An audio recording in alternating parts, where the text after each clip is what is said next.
My 28th birthday, I woke up to silence. No calls, no messages, no happy birthday texts from family. Out of habit, I opened Instagram. There it was. A carousel post of my parents, my sister, and her boyfriend grinning on a beach in Hawaii. The caption: "Surprise trip for our girl. She's the only one who makes us proud." Below it, Mom's comments sparkled like venom. "She deserves the world." I sat there, the glow of the screen painting my face blue, the words echoing in my chest like a punch. My name is Maya Hart, I'm 28, and that morning, I finally understood what family hierarchy really means. They hadn't forgotten my birthday. They'd ignored it. Deliberately. For years I'd been the reliable one, the helper, the responsible child.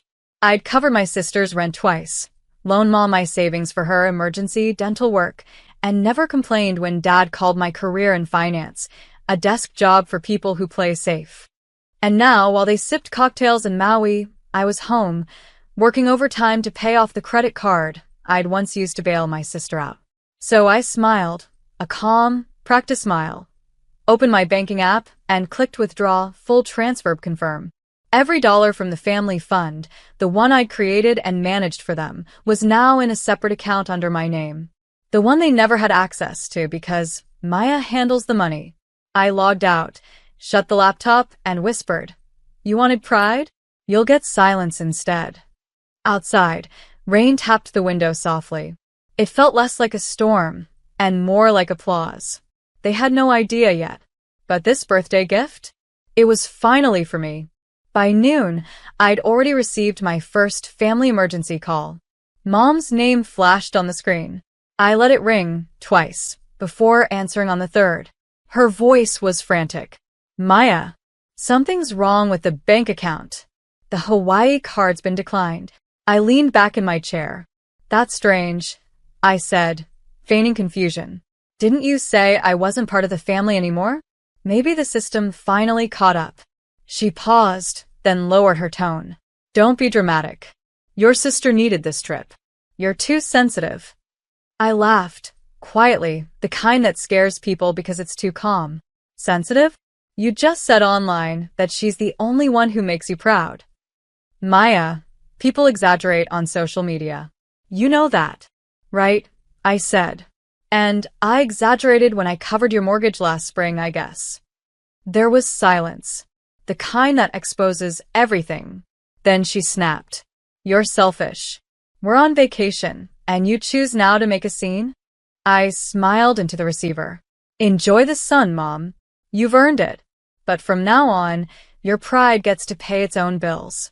I hung up, blocked the family group chat, and turned my phone face down. For the first time, I didn't feel guilty.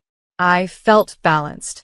That evening, I poured myself a glass of wine and opened my journal. Under today's date, I wrote, "Let them feel what I felt, unseen, unheard, unappreciated." Then I added one more line. "And when they finally call back, it won't be for love. It'll be for money." And I promised myself, next time they do, I'll answer with the same silence they once gave me. The next morning, I woke to another string of messages, missed calls, voicemails, and a frantic group chat titled, "Family Account Issue." Dad's voice on voicemail was sharp and shaking. "Maya, what the hell did you do? The funds are gone. We can't access the card. Fix this immediately before your mother has a breakdown." I poured my coffee, pressed play again, and let the words sink in like music. They didn't ask if I was okay. They didn't say happy birthday. They said, "Fix this." It was the same script as always, my time, my money, my guilt. Not this time. By noon, my sister texted me a paragraph dripping with entitlement. "You're seriously going to ruin Mom's trip? Grow up. You've always been jealous. You don't even have a family of your own, so stop trying to control ours." I stared at her message, then typed back 2 words. "Enjoy budgeting." Then I turned off my phone and walked out into the city sunlight. For the first time in years, I didn't feel like their backup plan. I felt like my own person, the one who finally decided where her loyalty ends. That afternoon, I went to the bank in person and moved the rest of my linked assets into a new account under my business name. The clerk smiled politely. Starting something new? She asked. I smiled back. Ending something old. By the time I got home, there were 36 missed calls.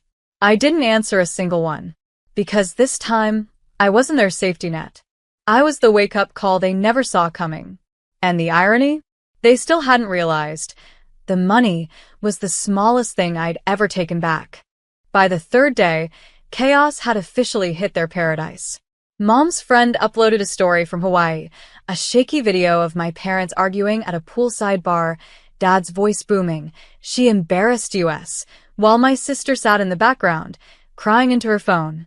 I didn't need to imagine what the fight was about. It wasn't about money, not really. It was about control. They'd lost the one person who used to clean up every mess. At noon, Dad finally sent an email. Short. Cold. We're disappointed in you. Your actions are unforgivable. Family doesn't betray family. I typed a reply, but stopped halfway through. Then, with a small smile, I deleted it and attached a single PDF instead, labeled Financial Record, 2019 to 2024. Every transfer, every expense, every emergency payment I'd made for them over 5 years. I hit send with the note. Family doesn't exploit family either. By evening, the email had been opened 7 times. Aunt Melinda called later, whispering like she was sharing a secret. They're panicking, Maya. Your dad's furious, your mom's crying, and your sister's blaming everyone. What did you do? Nothing illegal, I said. Just a little accounting. Melinda chuckled. Good for you. About time someone stood up to them. I looked around my apartment, the plants, the sunlight, the peace. Everything they said I couldn't build without them. I didn't stand up to them, I said softly. I just stopped standing under them. For the first time, it wasn't anger that filled me. It was quiet, sharp, calm satisfaction.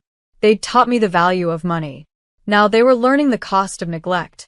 And I hadn't even sent the real surprise yet. 2 weeks later, their Hawaii fantasy officially collapsed. Their flight home was charged to my mother's frozen card.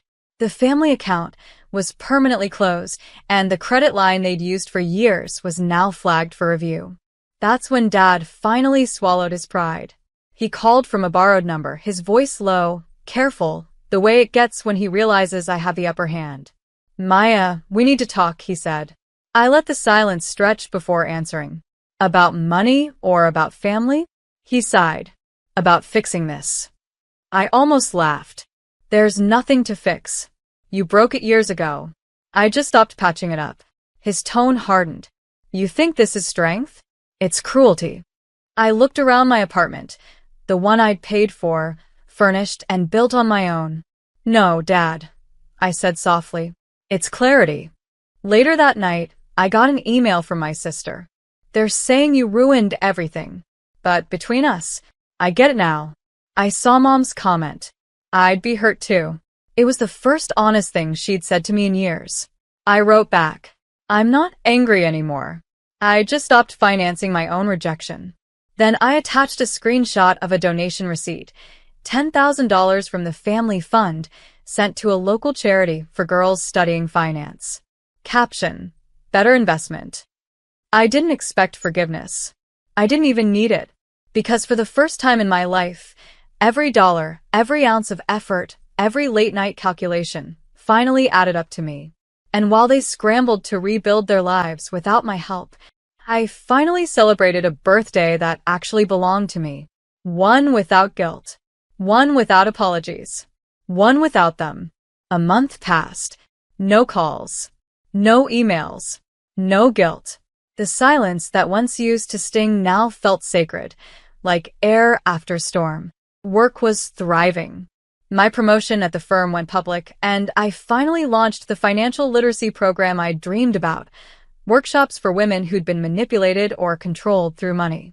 It filled something in me I didn't know was empty. At the first session, one woman asked, "What made you start this?" I smiled. A family who taught me everything about debt, just not the kind you can repay. They laughed softly, knowingly. That night, I got a small envelope in the mail. No return address. Inside was a photo, me and my sister as kids, eating melting ice cream on the porch. On the back, in Mom's handwriting, "We went too far. I'm sorry. I didn't cry.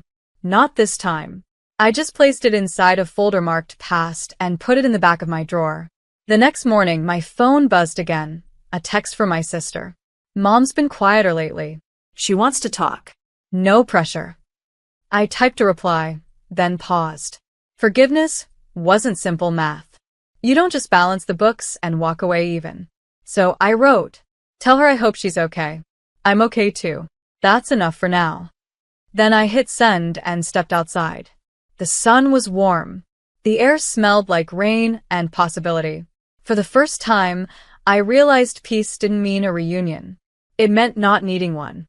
And as the city buzzed around me, I smiled. Not for them, not for revenge, but for the woman I'd finally become. 6 months later, I was on stage at a Women in Business Summit in San Francisco, standing beneath a banner that read, "Reclaiming Power, Money, Boundaries, and Self-Worth." If someone had told me a year ago that my pain would become my platform, I would have laughed. But there I was, in heels, confidence, and peace. "My family taught me early that love can come with conditions," I told the crowd. But here's what they never understood. I learned to build without applause. And that's how I learned to win. Applause echoed, but I didn't feel proud. I felt grounded. Afterward, a young woman came up to me, clutching her notebook. "My mom says I owe her everything," she said quietly. "Even my paycheck." I smiled gently. "Then start by owing yourself peace. That's the first debt you pay." Her eyes welled up, and in that moment, I saw my younger self in her, scared, loyal, confused. The version of me who stayed too long, paid too much, and asked too little. Later that night, I sat in my hotel room, overlooking the bay. My sister's name flashed on my phone again. "Mom asked if she can come to your next event. She's been following your work. She said she's proud." I stared at the message for a long time. It didn't ache like it used to. It just felt distant. I replied, "Tell her thank you. That's enough." Then I muted the thread, closed my phone, and turned toward the window. The water shimmered under the city lights, calm, endless, unbothered. It looked like freedom. It was freedom. Because sometimes the best kind of healing is the one that doesn't need witnesses. Just quiet, earned peace. A year later, I celebrated my birthday somewhere I'd never been before, on purpose. No family, no group chats, no fake smiles. Just me, a quiet beach in Greece, and the sound of the tide rolling in. I watched the sun dip low and thought of every version of myself I'd been. The girl who stayed up doing her sister's college applications. The woman who sent money to fix her parents' bills. The one who used to wait for their love like it was something she had to earn. Now, I didn't wait for anything. I built it. The notification chime broke the silence. An email from the foundation accountant I'd hired 6 months ago. "Happy birthday, Maya. The scholarship fund for underprivileged girls is officially active. First 3 recipients selected." I smiled through tears I didn't expect. The family fund had finally found a purpose, one they'd never understand. Later that night, as the waves lapped at the shore, another message came in. From Mom. "We saw the news about your program. We're proud of you." I stared at the screen, heart steady, not bitter, just done. I typed back, "Thank you. I hope you find your own peace too." Then I turned my phone face down, letting the sea breeze carry away the last trace of them. Because sometimes peace isn't revenge. It's knowing you don't need to prove your worth to anyone anymore. The moon shimmered across the water, and for the first time, I whispered to myself, "Happy birthday, Maya." And somewhere in that sound, between the ocean and the quiet, I knew this time, the celebration was exactly how it was meant to be.